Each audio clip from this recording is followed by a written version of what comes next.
where we look at some great ways to create animations. I want to start with a quick reference to a previous module.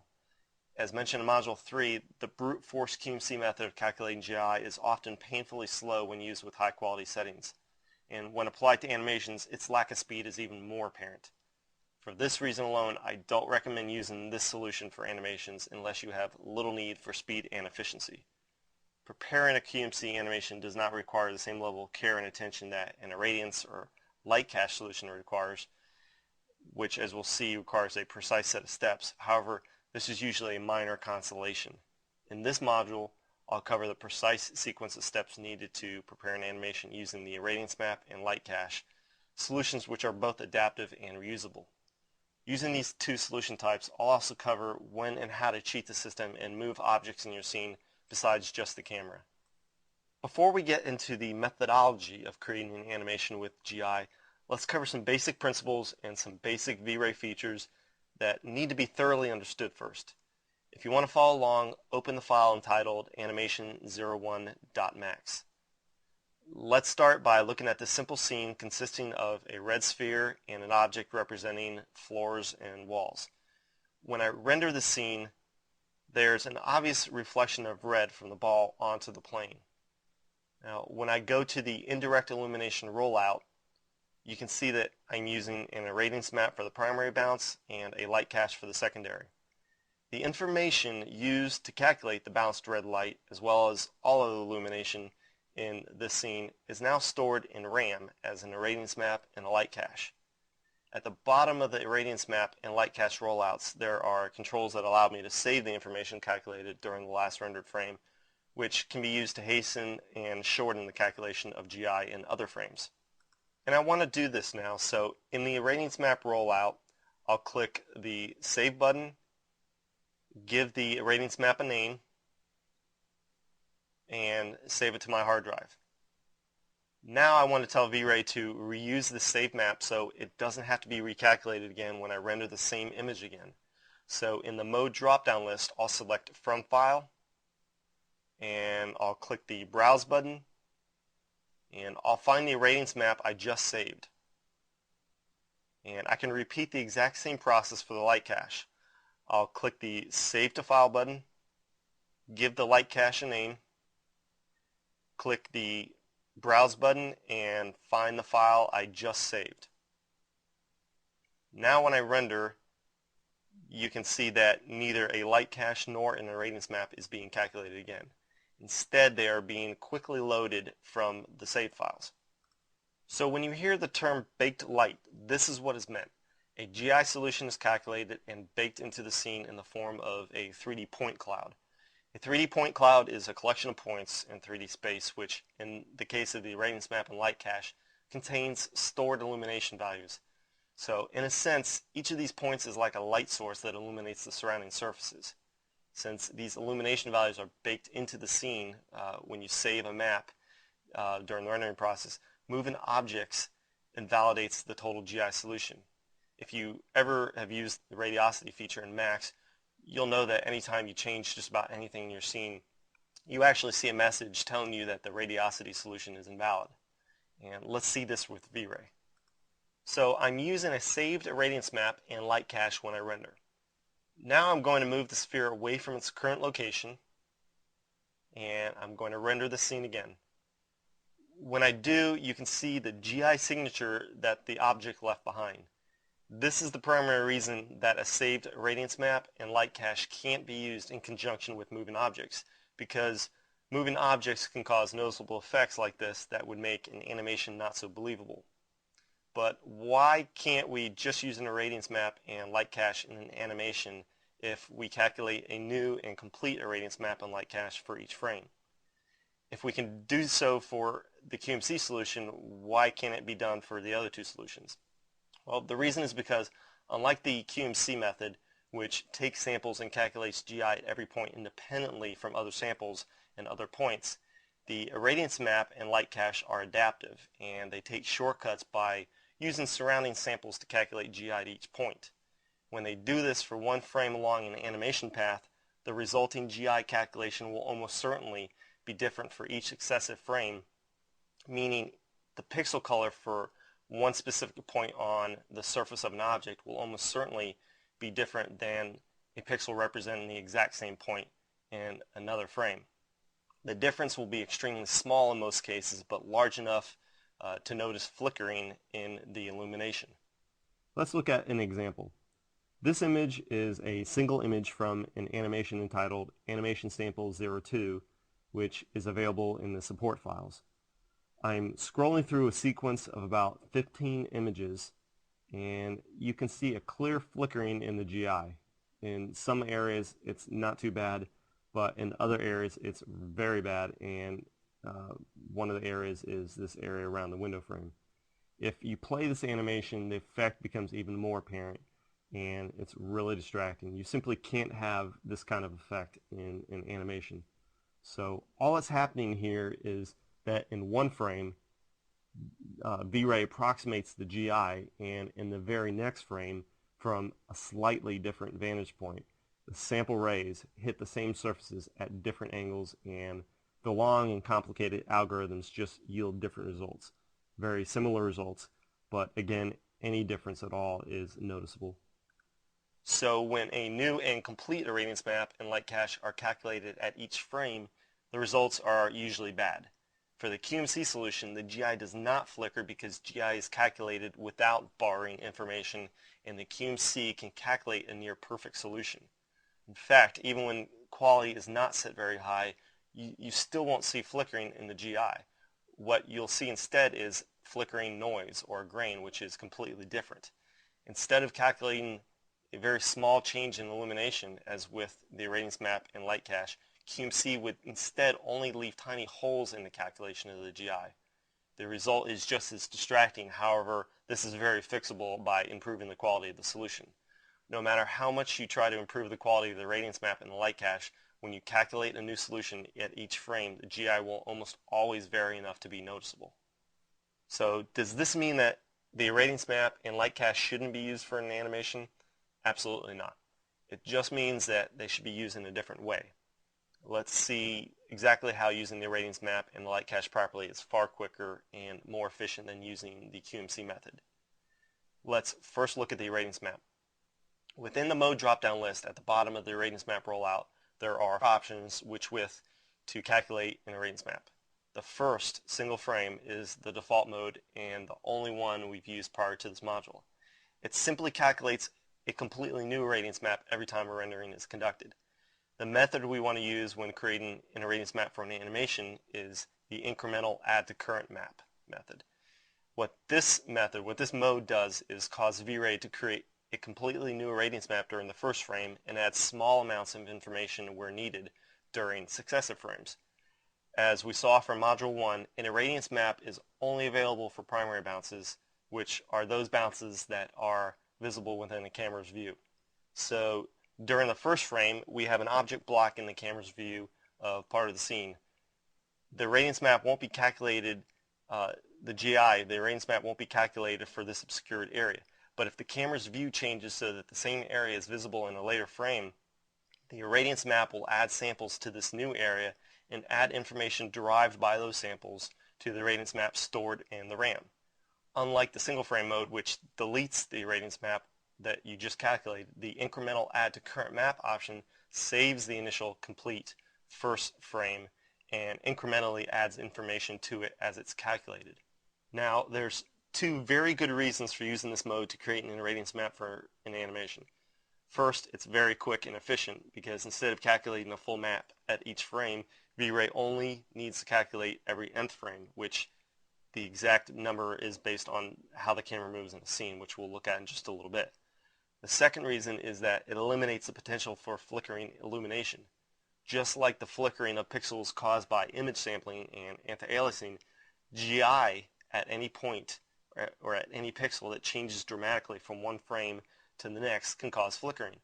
But when you create an animation with, when you create an irradiance map with incremental add to current map mode, there's no chance for flickering of GI because even though different samples are taken at different frames and even though the process is adaptive, the sample information for all evaluated frames is processed after all frames are accounted for and a uniform GI solution is used on each frame during the rendering process. The result is that the GI solution applied changes very little from one frame to the next, and there's no chance for flickering. So how often should you incrementally add to this current map? i.e., what should you set the nth value to? Well, that depends on a few things. It depends equally on the level of detail you want to bring out in your renderings, and also depends on the way your camera moves through your scene. As we saw in Module 1, when VRay doesn't take enough samples, detail can be lost. But just as important is how the camera moves around in your scene. If, for example, you add samples to the overall irradiance map at every 100th frame and your camera barely moves during the course of your animation, you'll most likely take an adequate number of samples. If, however, you add samples every 100th frames and your camera moves very fast or turns quickly, then you'll likely have far too few samples and you'll have a poor irradiance map. With time, you'll be able to gauge almost precisely what nth value works best for a particular camera path, but in the meantime, the easiest way to determine the adequacy of a particular nth value is to render a few frames in the animation. And specifically, if you render the first frame when you take a completely new irradiance map and when your irradiance map has the highest level of quality, and if you then compare the quality to other frames throughout your scene, you can easily determine whether or not the nth frame value needs adjustment. Now, the irradiance map is completely view dependent, meaning it only takes samples for surfaces directly visible by the camera during the frame where samples are being taken. For example, in our current scene where we're looking at a sphere lying in the center of a room, with a camera moving around it in a circular fashion, samples are taken at any given frame for just these areas where the camera can see. If I turn on the Show Samples option and render again,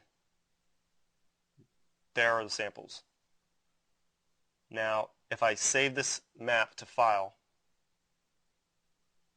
switch to the From File option, and load the file I just saved, and render again, you can see from a different vantage point that the only samples that were taken before were those samples that were in view during the previous frame. Those areas that were in view during the previous frame. And so now, while using the saved irradiance map, if I render without the Show Samples option, you can see that I have an inadequate irradiance map because the GI in this particular view is completely awry. So instead of using the From File option at this point, I'll instead use the Incremental Add to Current Map option and render again at this frame. So now I know I have an adequate number of samples taken for frame 0 and frame 100. Now I'd ask, can I render frame 101 using the irradiance map I've just calculated? Well, in the course of one frame, the view changes so little you could probably get away with it because the only area in view that didn't have samples in the previous frame, didn't have samples taken in that previous frame, is this area along the edge.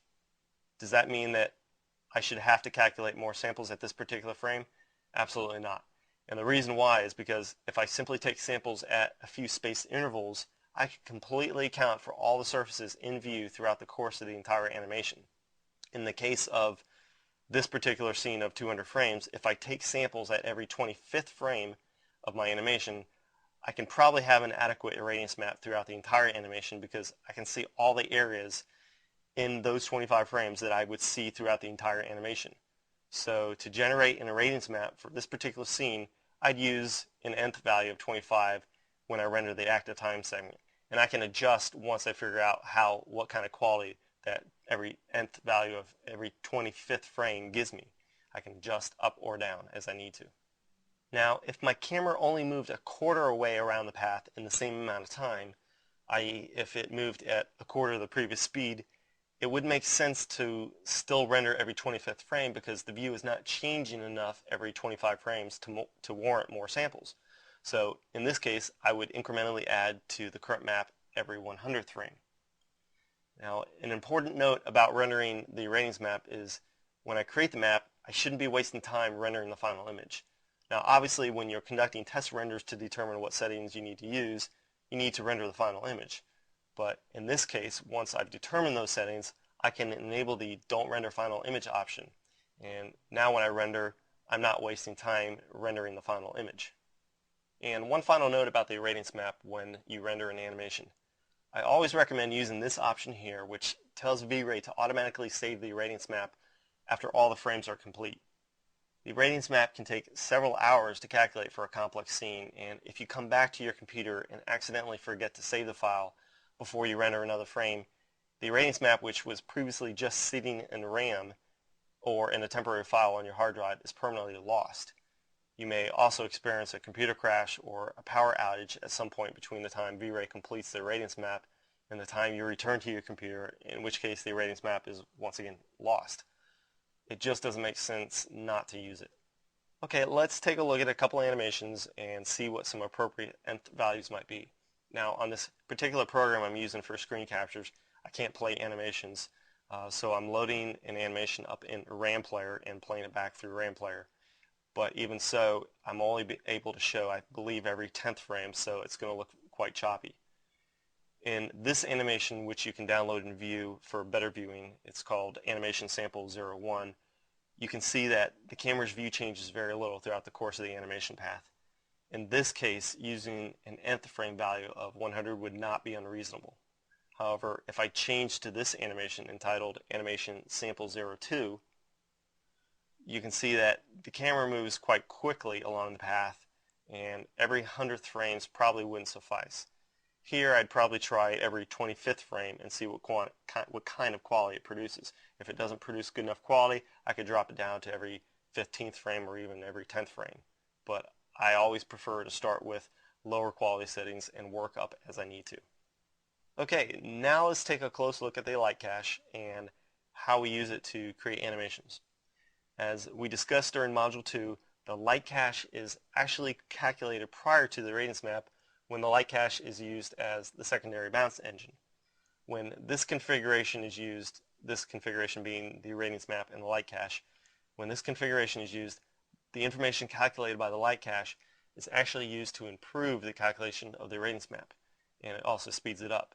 So for this reason, when creating the animation, you should create a complete light cache prior to creating the irradiance map. But what is a complete light cache? Well, if we look at the four different options or four different modes we have available with the light cache, we can see that there's really only one mode, one option suitable for animation.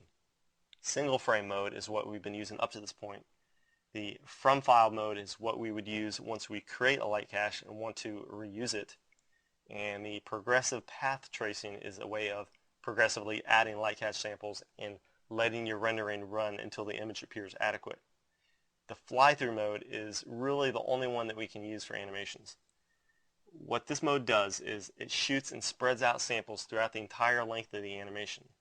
So if I have a camera that sits still and I calculate a light cache, you can see that the light cache appears no different than it ever has. It simply shows a type of preview of the final image. But if I switch to a different camera that starts in the same place and moves around in my scene, when I calculate the light cache now, you'll soon notice that my samples indicate a kind of blurring together, and you can actually see the traces of movement along the camera path. Now, it's really inconsequential which frame I'm at when I render, because when in fly-through mode, samples are taken everywhere along the path. I also want to make sure that I have a good subdivision value set, because remember from Module 2 that since the light cache samples are being taken throughout the entire animation, they have to be divided up, so the longer the animation, the greater this value needs to be. The less my view changes, i.e. the slower my camera moves, the less this value needs to be. I really can't put a set range of values on this particular parameter, such as a high and low value, because this value can change so dramatically from one animation to another. A value of several thousand is quite common for longer sequences. Now, as we saw in Module 2, there's two different scale modes with which to calculate a light cache, screen and screen and world. Screen is best used for stills, and the only time you would need to use world is during an animation, which we're looking at right now. The world option is commonly needed for animations because, as we saw, the samples are the same size throughout, and if you move through your scene fairly well, this option becomes more necessary. If your camera doesn't stray that far from its starting point, then you'll probably be best off leaving this option on screen. But if you move in and around your scene, you'll not only need to switch to world, you'll have to also determine the sample size that you need to set, which will almost always need adjustment. And experimentation is really the best way to determine the final sample size you need.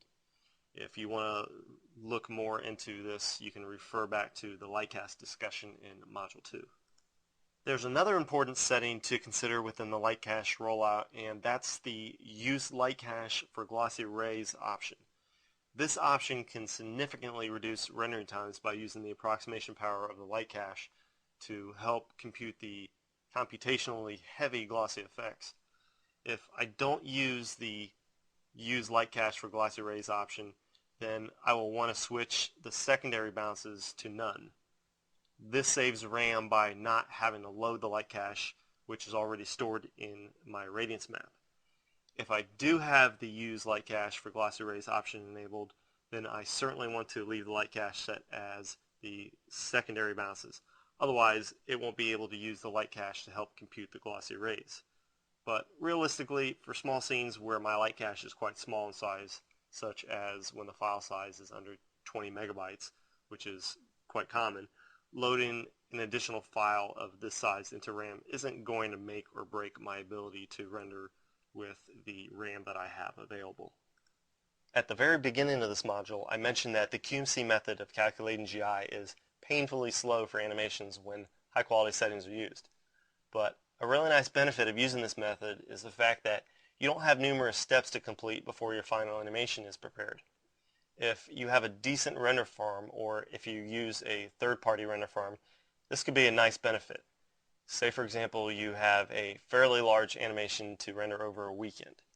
Well, if the lightcache takes an hour to calculate, the radiance map 2 hours to calculate, and the actual rendering takes 50 hours to calculate, when 5 p.m. on Friday rolls around, you better have already calculated your 2 GI solutions by then, or you probably won't be making your dinner date. With the QMC method, you don't have to worry about this because there's no need to calculate or to pre-calculate a GI solution, and therefore you have no added steps. You simply click the render button and off you go. Besides the extreme aggravation of missing one of these steps when you calculate a lightcache or an radiance map, such as not switching to the fly-through mode or switching to incrementally add the current map, using the lightcache or a radiance map can be tricky when you render with a third-party render farm. For example, at 3DAS, we use a third-party render farm for most of our large projects. However, for the one that we use, it took a good deal of time learning all the nuances that this particular render farm displayed. For example, none of the cache files being like a lightcache or a radiance map or a VRay proxy, none of these cache files could have unusual characters in the file name such as an apostrophe. If they do, your entire animation is doomed and you might not even find out until several hours after the rendering process starts. These characteristics, while they're aggravating at first, can be learned over time, and you're still apt to miss a step or two in the process once in a while when you use a lightcache and a radiance map. And one step will almost certainly result in a failed animation, but this is something that can be worked out over time, and you can figure out how to use these third-party rendering farms pretty easy. At the very least, I highly recommend using a checklist when you use a radiance map or a lightcache, especially when you use a third-party render farm. With the QMC method, you really don't have to worry about any of these steps. There are no extra steps, and this makes using the QMC method more appealing for some people. Okay, well, up to this point, we've primarily focused on the basic principles of how to use the radiance map and lightcache for animations, but we really haven't looked at the actual steps needed to create an animation. And as I mentioned, you really need to use a checklist because, as far as I'm concerned, just like pilots that get ready to take off in an airplane, no matter how many times you create these animations, it's only a matter of time before you miss a step and it ends up costing a significant amount of time and money. So let's look at exactly what the steps are when using the radiance map and lightcache. And at the end of the module, the last thing we'll look at is this checklist, which is also available with the support files, and it's entitled animationchecklist.pdf. First of all, as mentioned, you should really calculate the lightcache first. So the first thing I want to do is set my primary and secondary bounces to lightcache. Now I'll go to the global switches rollout and enable the don't render final image option. And again, this is so that I don't waste time calculating the final image. While the light cache is being calculated, I want to enable the show calc phase so that I can see from the start a sort of preview of the animation, so I know at least that I'm not rendering the wrong viewport or that I haven't neglected a major light setting of some sort. Next, I need to switch to the fly-through mode so that light cache samples are taken throughout my entire animation, not just the current frame. And again, it doesn't matter what frame I'm currently rendering at or currently at when I render, because it's going to be the same either way regardless of what frame I'm at. I also want to make sure that I have a good subdivision value set, so I want to check this value now. For this animation, I'm going to leave the subdivision value at 500, but this could get much higher for longer animations. Before I start the rendering, I'm going to make sure that I also have the autosave option enabled, and I give the light cache a file name and a save location.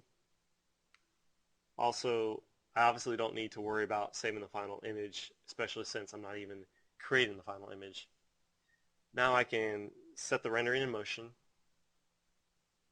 and once completed, I have the light cache saved to file. Now I'll load the saved light cache file by switching to From File, clicking Browse, and locating the light cache that I just saved. So my light cache is now loaded. Next, I want to calculate the irradiance map. I'll go to the indirect illumination rollout and switch the primary bounce type to irradiance map.